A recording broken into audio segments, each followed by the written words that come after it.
3 years. 3 years since Ethan Winter's life was ordinary.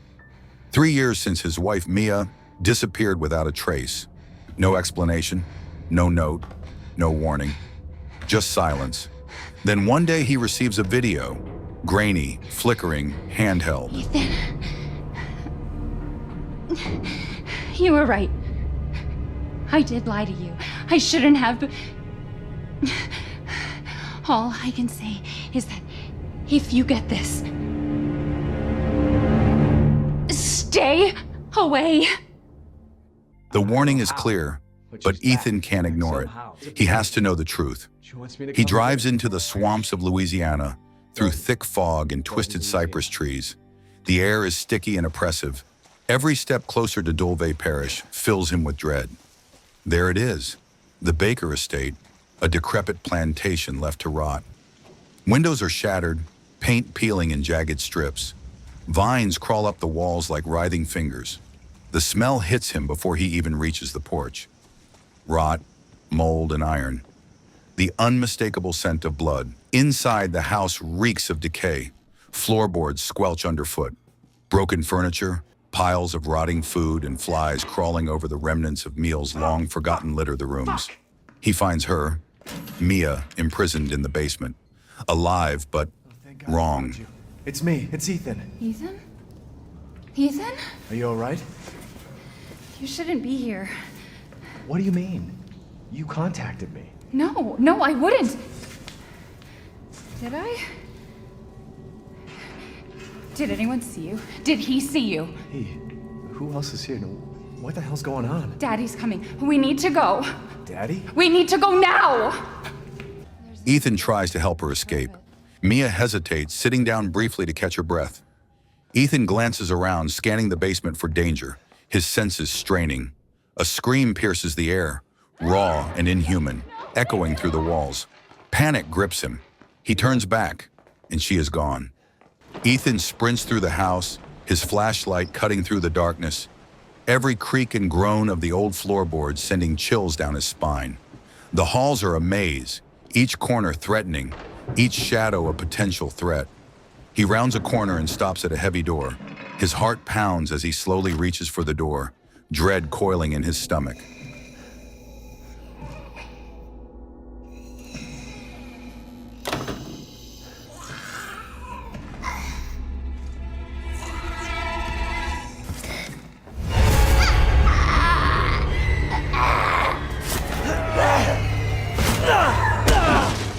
Her eyes widen, teeth bared in a snarl, her body convulsing violently.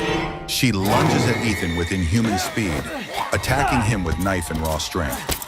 Ethan fights back. Blood sprays across the walls and floorboards. Then she grabs a chainsaw. The spinning blade screams as she swings it with terrifying precision. Ethan barely reacts in time. The chainsaw catches his right hand, slicing through flesh and bone. Pain explodes through him. Blood sprays across the walls, the ceiling, and his own chest, clutching the stump as Mia continues her assault. He's forced to stab her repeatedly to stop her. Only when she falls, twitching and bleeding, does the attack finally end.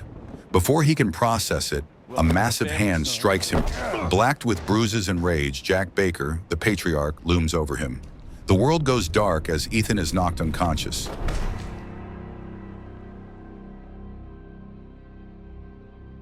Ethan wakes up. His vision is blurry, the world spinning in and out of focus. He's tied to a chair, his severed hand crudely stapled back onto his arm with metal clamps and surgical pins. A grotesque dinner table sits before him, piled high with rotting meat, intestines, and something that still twitches. Jack grabs him by the chin and tries to force the food into his mouth. Marguerite screeches when he refuses. The chaos rises, shouting, laughter, banging silverware. Then the phone rings. Goddamn pigs. I'm coming back for you. Jack storms out, leaving Ethan alone, and alive for now. Ethan breaks free from the chair and begins his desperate escape. The house is a maze of filth and madness. Corridors lit by flickering bulbs, Blood trails on the walls. Zoe calls him again. Her voice is tense, urgent. What the fuck are they? Shut up and listen if you want to stay alive. There's a way out, but Ethan has to move quietly.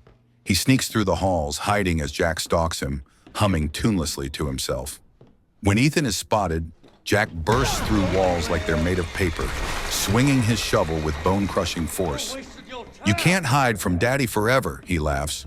Ethan staggers through the dim hall, bruised and trembling. A flicker of light catches his eye, a flashlight outside the window. A cop. Hope, faint but real. The deputy hesitates, skeptical, but gestures toward the garage. Ethan rushes there, breath ragged. The air is thick with oil and gasoline. The deputy waits beside his patrol car, radio crackling faintly. Then a shovel bursts clean through his skull. Jack Baker steps from the shadows, smiling. Ethan dives into the car, slams the door, and floors it. The engine roars, the car tears forward, smashing into Jack. Again and again. Metal screams, the garage shakes. Blood streaks across the windshield. But Jack won't stay down. He climbs onto the hood, then into the driver's seat, grinning through the smoke. The car surges forward and slams into the wall. Silence follows. Broken glass, burning fuel. Jack's body slumps, motionless. For now. As he steps out the car, it catches a light, and impossibly, Jack's burning corpse walks towards him before finally falling over.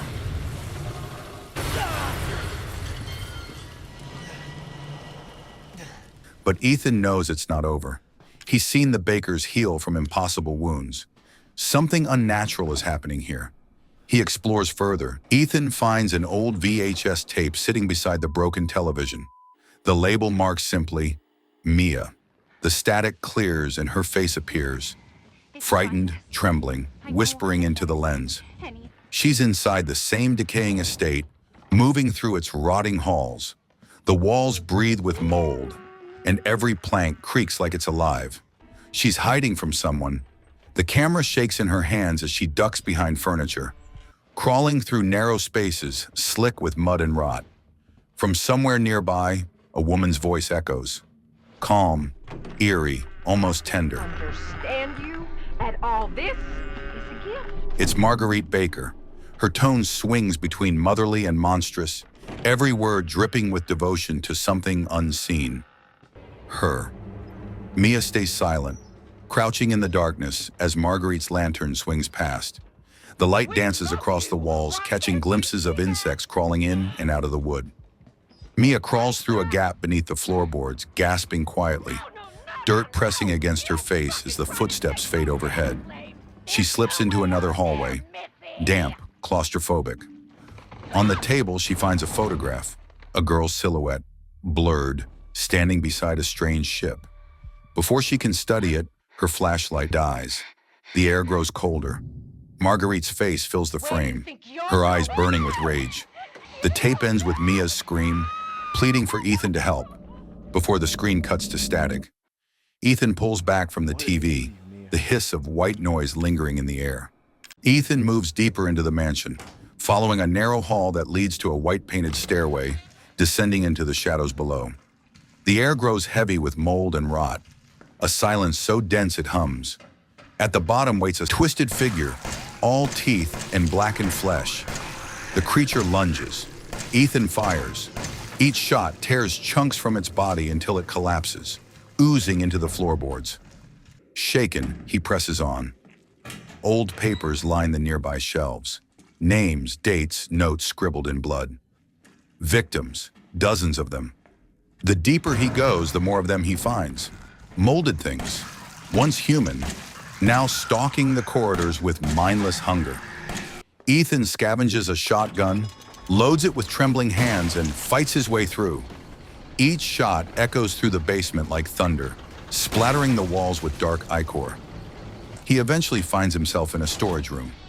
There, hanging from the wall like some grotesque trophy, is the deputy. Then, movement. From the shadows steps Jack Baker. Burned, scarred, still grinning. The fire didn't stop him. Nothing has. Jack leaves the room, his laughter echoing through the concrete halls. Ethan follows, gripping the shotgun tight. They reach a caged area beneath the house, a makeshift pit of rusted metal and blood-stained floors. Jack waits inside, wielding a massive axe that glints under the flickering lights. He charges. The impact shakes the cage. You ain't getting away. Ethan fires, dodges, scrambles, until he spots it, a chainsaw, half buried in debris. He grabs it, the motor sputtering to life. The two clash in a blur of metal and flesh. Sparks fly, blood sprays across the walls. Jack swings with inhuman fury, shrugging off wounds that should have killed him 10 times over. Ethan counters, the chainsaw grinding through muscle and bone. Jack laughs even as he's cut open, a monstrous gurgling sound, before his chest erupts into a swollen mass of flesh and eyes. Ethan drives the chainsaw through it, forcing the monster back until it splits apart in a violent burst. Only Jack's legs remain, twitching before they collapse. The engine winds down. Silence.